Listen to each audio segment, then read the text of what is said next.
ribuan kilo saya. Di sini saya cuma sampaikan pesan itu ya, bahwa apapun kendala dari tubuh dari badan itu bukan penghambat ya, dan jangan dijadikan alasan untuk tidak bisa beraktivitas secara fisik. Selamat pagi rekan-rekan Goeser seluruh Nusantara. Pada kesempatan pagi hari ini Rumah Federalis Solo Capture Karanganyar khususnya sangat berbahagia dan berbangga sekali karena kehadiran seorang peturing Nusantara, yaitu Om John Hendibay. Kita mau sedikit ngobrol-ngobrol Om John tentang cerita kehidupannya Om John, kok bisa memilih bergoes untuk berkeliling Nusantara. Awalnya gimana dulu? Ya, selamat pagi juga teman-teman goes se-Nusantara. Saya sebetulnya belum tujuan untuk sampai di kota Solo ini, tapi dalam perjalanan seperti biasa jarak dekat bisa nambah panjang kalau saya ya gitu, karena ini satu keasikan tersendiri. Sampai memang ada rencana lama untuk mengunjungi kota Solo dengan komunitasnya. Salah satunya adalah Federal, dan memang saya akhirnya putuskan untuk singgah di Rumah Federalis Solo ini. Oke, perjalanan saya sampai jadi seperti ini memang dari mudanya saya suka dengan sepeda ya, suka dengan bermain sepeda, lalu sampai meningkat jadi atlet, lalu cukup berprestasi pada waktu itu. Lalu saya berhenti lama, di tahun 80 saya berhenti karena pendidikan, lalu baru mulai lagi di tahun 2000. Ya, di tahun 2000 itu mulai lagi. Jadi selama berapa tahun itu ya? 20 tahun. 20 tahun. Nah, 20 tahun. Pada awal ya bermain sepeda biasa, lalu cross country. Lalu saya putuskan, ini umur tambah, kenapa perjalanan saya nggak bertambah? Jadi kita coba-coba saya ya untuk jalan jauh di Pulau Jawa dulu. Dimulai tahun Itu di tahun 2014 sudah mulai, dan 2015 itu sampai 15-16 rasa kok cuma di Jawa aja gitu ya, banyak daerah lain. Nah, lalu saya coba untuk keluar dari Pulau Jawa, dan ternyata asik ya. Di perjalanan ketemu masyarakatnya, saya dapatkan suasana baru, alam baru, cuaca baru, udara baru yang memang berbeda dengan ada di Jawa. Sehingga saya waktu itu lakukan keliling Kalimantan, tapi saya ingin kelilingin Pulau Sulawesi itu di daerah pesisirnya. Seberapa jauh sih kalau kita jalani pesisir, kelilingin hanya Pulau Sulawesinya. Dan saya tembus 110 hari perjalanan, 4 bulan kurang 10 hari, 110 hari itu setelah dihitung-hitung jarak yang saya tempuh itu sekitar 6.000 kilo untuk Sulawesi. Saya itu begitu kembali, mau kemana lagi ya? Saya mutusin saya mau kembali, lalu saya keliling Pulau Jawa dulu, lalu memulai Sumatera. Tapi waktu Sumatera saya mau mau jalan di pesisirnya, terus saya berpikir kenapa tidak sih, kan ini banyak kabupaten, provinsi ada 10, ada berapa banyak kabupatennya, kenapa enggak saya masuk? Jadi akhirnya saya putuskan saya akan jalan masuk ke semua kabupaten kota madya yang ada di 10 provinsi di Sumatera ya. Maksudnya kalau Pulau Sumateranya aja mungkin cuma ada 8 provinsi, tapi termasuk Sumatera itu kan ada provinsi baru,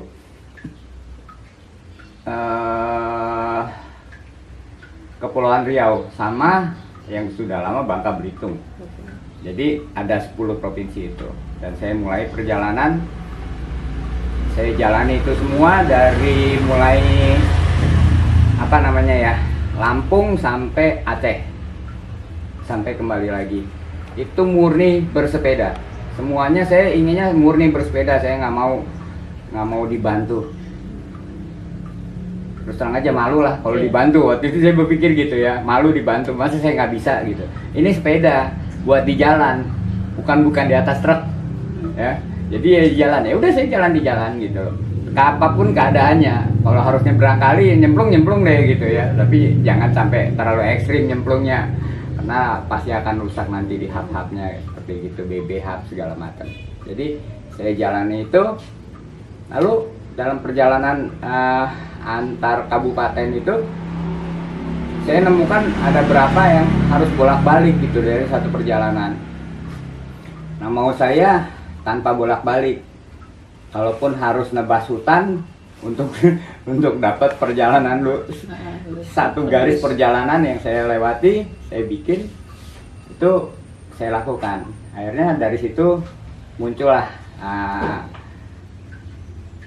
ide untuk bikin nama, penamaan perjalanannya Sambung Menyambung Nusantara gitu. Nah, ini seperti ini kan, Sambung Menyambung Nusantara, tapi masa sambung menyambung nggak ada ya, munculin goesnya deh, jadi goes Sambung Menyambung Nusantara.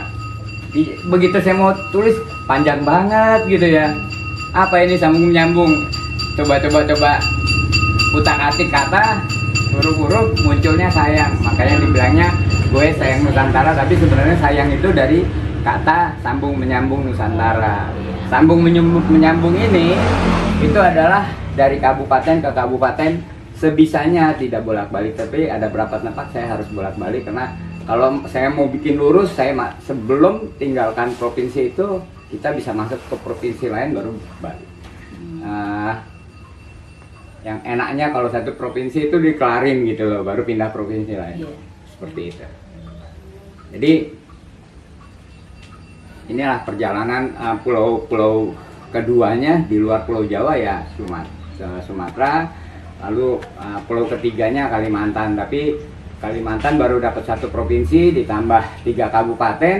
Di provinsi berikutnya, pertama provinsi Kalimantan Barat, lalu Kalimantan Tengah baru 3, sudah harus keluar karena situasi berkaitan dengan COVID, kita harus putuskan untuk keluar dulu. Itu seperti itu. Dan yang lucunya, perjalanan saya ini perjalanan dengan, boleh kata, dengan biaya 0 saya berangkat. Jadi waktu Sulawesi, modal begitu saya sampai Sulawesi, uang yang ada hanya 160.000, dan dari situ saya mulai belajar ya, karena itu keluar pertama, saya belajar untuk mengetahui, dan saya dapatkan terlalu banyak orang baik, dan di perjalanan tuh nggak ada orang jahat. Walaupun dibilang daerah situ, wah daerah sini rawan, tapi waktu saya lewat baik-baik aja. Kadang saya berpikir yang salah yang mana gitu ya, gitu. Tapi faktanya adalah seperti itu. Begitu saya mau makan, di rumah makan saya makan, mau bayar nggak boleh bayar, ada yang bayarin, yang punya nggak mau terima uangnya. Itu melihat saya entah kenapa gitu ya, pokoknya saya nggak boleh bayar. Ya udah, selama perjalanan dengan uang 160.000 itu saya sampai kembali itu nggak ngalamin saya lapar ya, nggak ada halangan untuk saya berangkat dan kembali seperti itu. Juga di Sumatera dengan 100.000 saya mulai, setelah nyebrang dari Merak ke Bakauni di Sumatera, uang tinggal 100.000 dan saya jalani itu selama 1,5 tahun 154 kabupaten kota madya, perjalanan sekitar 11.000 kilo yang saya tempuh. Seperti itu. Itulah cerita perjalanannya, dan pesan saya ya, kita tahu semua berpikir positif, tapi penerapannya seperti apa. Jadi yang saya alami dan itu, dan tetap manusia itu punya sifat sebenarnya tidak mau mengalami atau melakukan hal yang gak enak. Semua pingin enak, dan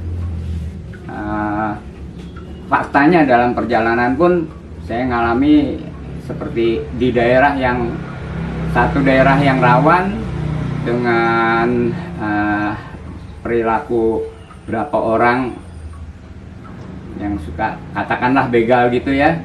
Tapi saya malah jalan malam itu masuk di daerah itu, tempat itu yang sangat terkenal, saya malah dikawal, dijaga oleh mereka yang kata polisi ternyata itu pelaku-pelakunya. Wah, itu kan keren itu ya. Nah, dari tadi itu semua datang dari kita sendiri yang saya menerapkan positif, semua orang itu baik gitu ya. Itu lewat satu kejadian yang saya sendiri nggak sangka-sangka. Saya dipanggil, mereka lagi ngumpul, saya ngobrol-ngobrol, walaupun saya tahu sebelumnya saya udah diceritakan, dan saya tanda-tanda mereka, ciri-ciri mereka ada, dan saya nggak pernah mau kasih lihat takut, cemas, curiga. Tapi mereka itu sama, mereka itu saudara, mereka itu kita. Saya bilang mereka itu ya saya juga, gitu ya. Jadi akhirnya mereka pun nerima dengan baik. Begitu perjalanan saya harus lewat hutan, saya dikawal oleh mereka. Itu malam, gelap sekali di hutan. Sampai di kantor polisi saya buat istirahat, mereka masih say hello, baik sekali. Jadi mungkin kalau buat teman-teman yang mau lakukan perjalanan, nggak usah takut ya. Lakukanlah perjalanan itu biasa aja, anggap semua itu baik, anggap semua itu teman gitu ya. Jangan anggap semua itu baik, ntar kalau anggap berarti masih ada yang nggak baiknya. Semua itu baik gitu loh. Satu, lalu juga yaitu kita tetap harus bisa bersosialisasi dengan orang. Memang masing-masing daerah, lain-lain daerah ada lain-lain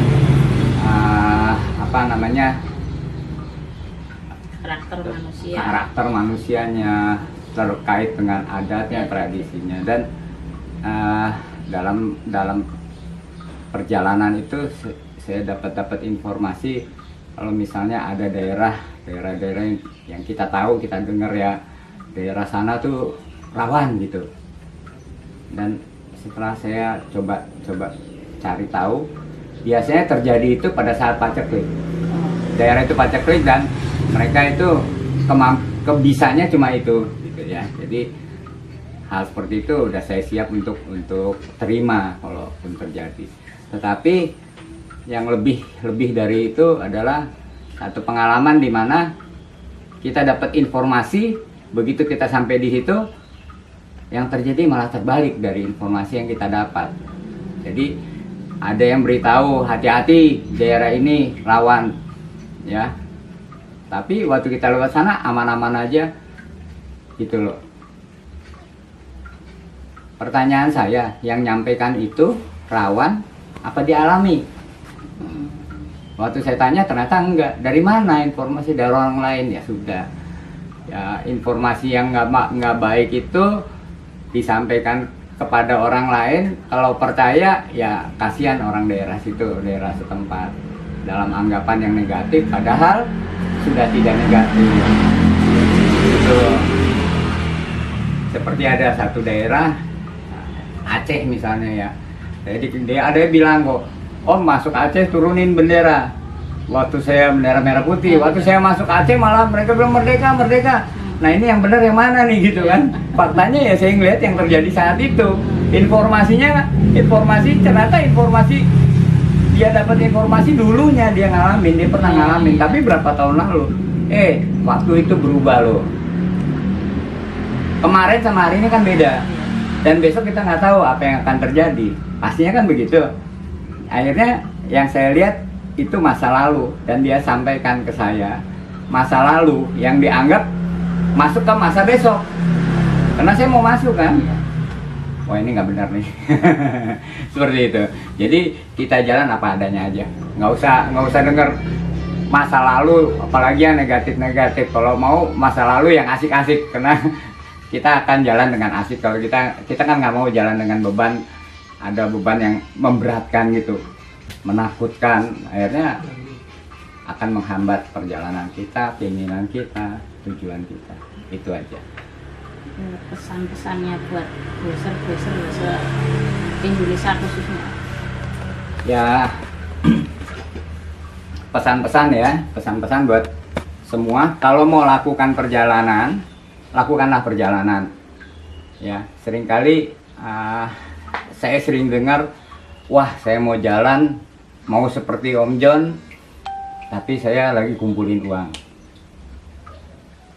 Ya, saya bilang kalau kumpulin uang, kamu ingin begini, nggak akan cukup, karena pokoknya nggak akan cukup deh. Kalau udah itu lalu mau jalan, nanti di jalan hitung, wah kurang, bisa-bisa dalam perjalanan balik pulang, karena takut. Intinya sebenarnya kalau mau lakukan perjalanan, ya jalan, nggak usah pikir usia.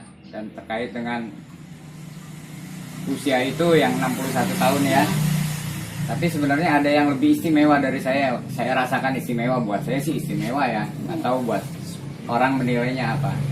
Tahun 93 saya kecelakaan sebelum mulai bermain game. Tahun 1993 saya bawa mobil, bawa keluarga, kecelakaan di Indramayu, tabrakan dengan bus.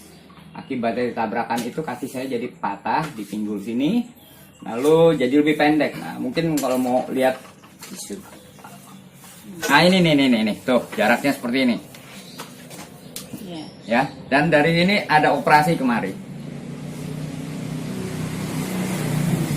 Tapi saya bisa nikmati dengan keadaan seperti ini, ya walaupun terkadang ada rasa-rasa nggak enak lah dalam perjalanan ribuan kilo saya. Di sini saya cuma ingin sampaikan pesan gitu ya, bahwa apapun kendala dari tubuh, dari badan, itu bukan penghambat, ya, dan jangan dijadikan alasan untuk tidak bisa beraktivitas secara fisik. Ya, kita harus bangkit. Yang seperti itu, yang merasakan seperti itu harus bangkit, harus berani maju, jangan takut, karena di depan tuh ada banyak harapan yang akan membawa kita lebih baik. Dan saya dalam keadaan seperti ini, kaki yang sudah tidak normal, badan tidak normal, usia juga sekian, dan saya membawa beban di sepeda dengan bebannya sampai 50 kilo, saya bisa lakukan pendakian setinggi apa. Itu lewat satu cara-cara gitu ya. Akhirnya saya bisa eksis menghadapi keadaan-keadaan yang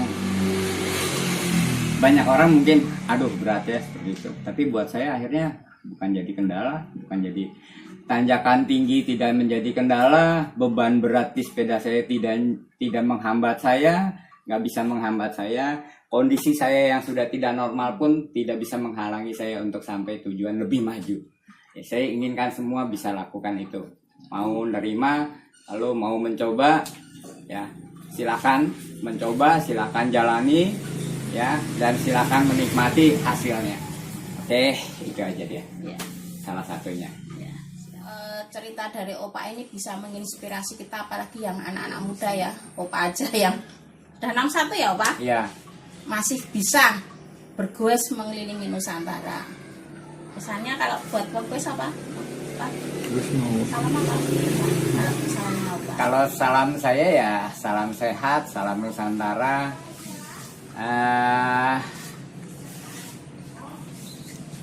Ada yang banyak kita suka dengar, salam satu sepeda sejuta sahabat. Oh ya, salam satu sepeda sejuta sahabat. Ya, seperti itu. Nah, kalau di sepeda mini, apapun sepedamu adalah karunia Tuhan yang patut disyukuri. Nah, oke, itu keren juga. Terima kasih teman-teman. Sampai ketemu lagi. Ya. Sama Opa. Kapan ya Opa? Di lain kesempatan. Lain kesempatan. Teng dong.